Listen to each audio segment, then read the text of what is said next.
செஞ்சோற்று கடன் தீர்க்க செஞ்சோற்று கடன் தீர்க்க சேராத இடம் சேர்ந்து வஞ்சத்தில் வீழ்ந்தது மாவீரன் கர்ணன் மட்டுமல்ல.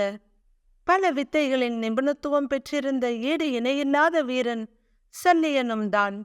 மகாபாரதம் தெரிந்த அனைவருக்கும் சல்லியனை பற்றியும் தெரிந்திருக்கும். வலிமையான மத்திர தேசத்தின் அரசனாவான். குந்தி போஜன அரசரின் வளர்ப்பு மகளும் ஹஸ்தினாபுர அரசன் பாண்டுவின் முதல் மனைவியுமான குந்திக்கு பிறந்தவர்கள்தான் தர்மன், பீமன், அர்ஜுனன் மூவரும். பாண்டுவின் இரண்டாவது மனைவி மத்திர தேசத்து அரசன் சல்லியனின் தங்கையான மாத்ரி. மாத்ரிக்கு பிறந்த நகுலன் மற்றும் சகாதேவன் இவனது மருமகன்கள். பாண்டவர்களின் அன்புக்கும் பாத்திரமானவன். வில்வித்தையிலும் போர் முறையிலும் தேர்ந்தவன். தேரோட்டுவதில் வல்லவன். சல்லியன் நகுலனுக்கு சகாதேவனுக்கும் தாய்மாமன் ஆனபோதும் மகாபாரத போரில் பாண்டவர்களுக்காக போரிடவில்லை. அவர்களுடைய எதிரிகளான கௌரவர்கள் தரப்பில் நின்று போரிட்டு தன் இன்னுயிரை நீத்தான். அது ஏன், எப்படி என்று பார்ப்போம். கௌரவர்கள் மற்றும் பாண்டவர்களின் சேனை யுத்தத்திற்காக குருஷேத்திரத்துக்கு அருகிலுள்ள ஷியாமந்த பஞ்சகம் என்ற இடத்தில் தயாராகி கொண்டிருந்தது. யுத்தத்தில் தன் மருமகன்களுக்கு உதவி செய்யும் பொருட்டு பெரும் படையுடன் வந்து கொண்டிருந்தான் மத்திர தேசத்து அரசன் சல்லியன். சல்லியனும் அவனுடைய பெரும் படையும் பாண்டவர்களுக்கு உதவியாக வருவதை அறிந்த துரியோதனன் தன் தாய்மாமன் சகுனியுடன் சேர்ந்து ஒரு திட்டத்தை தீட்டினான். பசி வந்தால் பத்தும் பறந்து போகும் என்பார்கள். ஆனால் சல்லியனுக்கோ பசி என்ற ஒற்றை உணர்வில் அத்தனையும் அகன்று போகும். தான் மட்டுமல்ல, தன்னுடைய பெரும் படையும் பசியாலும் களைப்பாலும் கஷ்டப்படுவதைக் கண்டு வேதனைப்பட்டான் வேந்தன் சல்லியன். என்ன அதிசயம்! சற்று தூரத்திலேயே அவனுடைய மொத்த படையும் ஓய்வெடுக்கும் அளவுக்கு கூடாரங்கள் கண்ணுக்கு தெரிந்தது. காற்றில் மிதந்து வந்த உணவின் நறுமணம் உயிருக்கு உரமூட்டியது. தங்களை வரவேற்க தன் மருமகன்கள் இருவரும் செய்த ஏற்பாடுதான் இது என்று எண்ணினான் சல்லியன். பசியாலும் பல நாள் பயணத்தாலும் சோர்வடைந்திருந்த சல்லியனை பணிந்து பவ்யமாக வரவேற்றனர் இரு வீரர்கள்.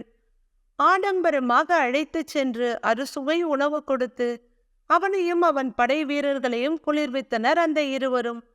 இருந்த களைப்பிலும் பசியிலும் யாரென்று கூட கவனிக்காமல் அவர்களின் உபசரிப்பில் மனமகிழ்ந்து அவர்கள் அளித்த விருந்தில் களிப்புற்றான் சல்லியன். வயிறு நிறைந்ததில் அவனுடைய மனமும் மகிழ்ந்தது. இனிய வரவேற்பில் உள்ளமும் குளிர்ந்தது. வயிற்றின் திருப்தி வாயிலும் வெளிப்பட, என்ன அருமையான உணவு, என்ன இதமான உபசரிப்பு, இதற்காக எதையும் கொடுக்கலாம் என்ற சொற்கள் வெளிவந்தது அவன் வாயிலிருந்து. இதற்காகத்தானே காத்திருந்தான் துரியோதனன். வந்தான் வென்றான் என்பது போல மறைவிலிருந்து வெளிப்பட்டான் துரியோதனன். தன் மருமகன்களை எதிர்பார்த்து காத்திருந்த சல்லியனுக்கு எதிரே நின்ற துரியோதனனை பார்த்ததும் பேரதிர்ச்சி. மாமா அவர்களே, பயணக்களைப்பு தீர்ந்ததா? உணவு தங்களுக்கு உற்சாகம் அளித்ததா? தங்களை வரவேற்று உபசரித்து உணவளித்ததில் நான் பெரும் ஆனந்தம் கொண்டேன் என்றான் துரியோதனன். என்ன, இந்த உணவும் உபசரிப்பும் துரியோதனின் ஏற்பாடா? உடைந்து போனான் சல்லியன். தன்னுடைய தர்மத்தையும் கடமையையும் விட வாயில் சொன்ன வார்த்தைகள் வலிமை வாய்ந்தது அல்லவா? இந்த உணவையும் உபசரிப்பையும் அளித்தவனுக்கு எதையும் கொடுக்கலாம் என்று வாயை விட்டுவிட்டானே. சல்லியனின் வாயிலிருந்து வெளிப்பட்ட வார்த்தைகளை கொண்டே போரில் தன் பக்கமே சல்லியன் போரிட வேண்டும், அவனுடைய பெரும் படையும் தனக்கே ஆதரவளிக்க வேண்டும் என்ற வாக்கை பெற்றான் துரியோதனன். இடம் பொருள் அறியாது கொடுத்த உணவை உண்ட சல்லியனும் மருமகன்களுக்கு உதவ வேண்டிய தன் கடமையையும் தர்மத்தையும் செய்ய முடியாமல் தவித்தான். தங்கள் நோக்கம் நிறைவேறியதிலும் துரியோதனன் கொடுத்த கட்டளைகளை செவ்வனே நிறைவேற்றியதிலும் குதூகலித்தனர் அஸ்வத்தாமனும் துச்சாதனனும். உண்ட உணவின் மூலம் சூழ்நிலை கைதியாக மாட்டிக்கொண்டான் சல்லியன். அவன் மட்டுமல்ல, அவனுடைய மிக பெரும் படையும் மகாபாரத போரில் பாண்டவர்களுக்கு எதிராக, அதுவும் தன் மருமகன்களுக்கு எதிராகவே போரிட வேண்டிய நிலை ஏற்பட்டது. உணவு மட்டுமல்ல, யாரிடமிருந்தும் தேவையில்லாமல் பெரும் உதவி கூட நம்மை மிக பெரும் இக்கட்டில் மாட்டிவிடும் என்பதற்கு இந்த மகாபாரத நிகழ்வே பெரும் சாட்சி.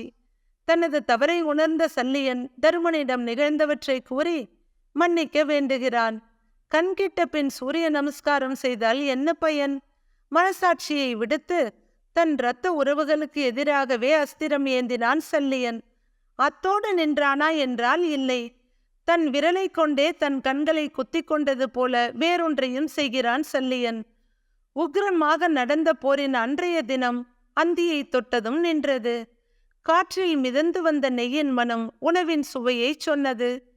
உடனே அங்கு விரைந்து சென்ற சல்லியன் வயிறு நிறைய உணவை உண்ணுகிறான். ஒப்பற்ற சுவை, உயர்ந்த உணவு. இதுவரை ருசித்திராத உணவு வயிற்றை மட்டுமல்ல, மனதையும் நிறைத்தது. அரசன் அல்லவா?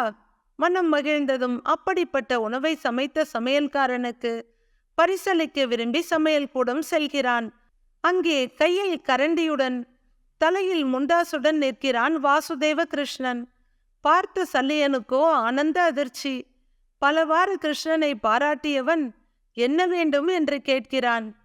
தங்கள் ஆசிகள் மட்டுமே எனக்கு போதும் மாமா என்கிறான் அந்த மாதவன். என் மனம் மகிழ்ச்சியில் துள்ளுகிறது மாதவா. என் ஆசிகள் எப்போதும் உனக்கு உண்டு. வேறு ஏதாவது கேள் என்று சல்லியன் வற்புறுத்த, சரி மாமா, நீங்கள் இவ்வளவு வற்புறுத்துவதால் நான் ஒன்றை கேட்கிறேன் என்கிறான் மாயக்கண்ணன்.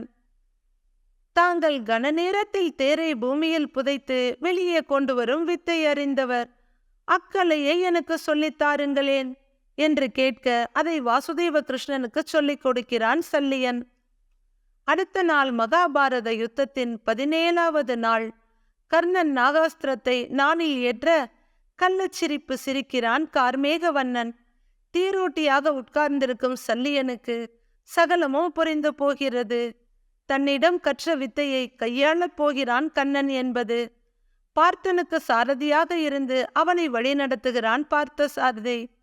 தன்னுடைய தேரில் இருப்பவனை வழிநடத்துவது தன் கடமை என்றுணர்ந்த சல்லியன் நாகாஸ்திரத்தை அர்ஜுனனின் மார்புக்கு குறிவைக்கும்படி சொல்கிறான் கர்ணனிடம்.